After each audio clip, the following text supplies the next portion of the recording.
Yo, what up, Street Dogs? Eric Kim. All right, another quick turbo thought. This one is based on the notion of culture is your enemy. So, what does that mean, and why is this significant? So, okay, so you know the it seems like the popular saying now is "do it for the culture" or "do it for the gram" or "for science" or whatever catchphrase there is. But the problem is.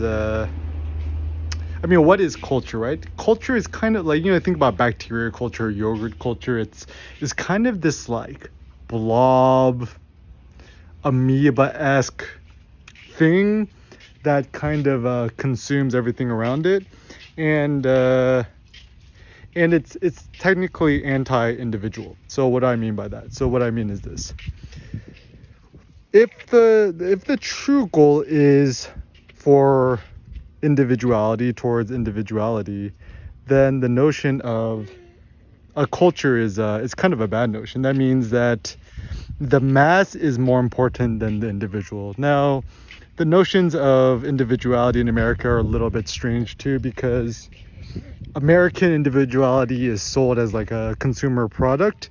And I think generally individualism is a good thing, but and all things considered, America is probably the most individual place, even though that there's certainly a lot of sheeple culture here.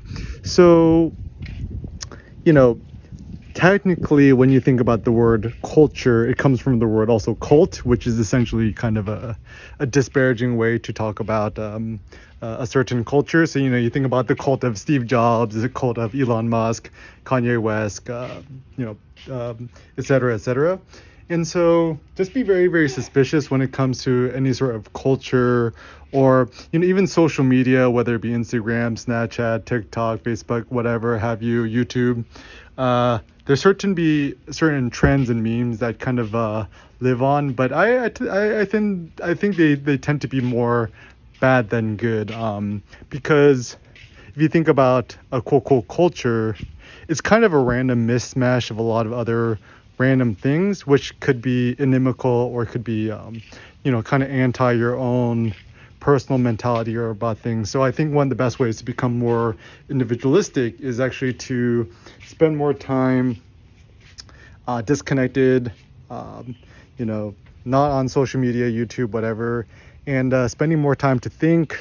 Even if you're gonna read literature and stuff like that, try to read old school philosophers. Typically, the older the better. I mean, certainly there's no such thing as true individualism, where a man could exist like an anchorite on a desert somewhere, on a desert island. I mean, if you think about, pragmatically, we all, have some sort of lessons from somewhere. Like if you think about sociology, most of our desires tend to be in comparison with others, mimetic desires. But, I think there are degrees of individuality. So just the general thing I would encourage is strive to be very, very careful and, treat culture like your enemy, and strive to become a higher degree individualistic towards yourself.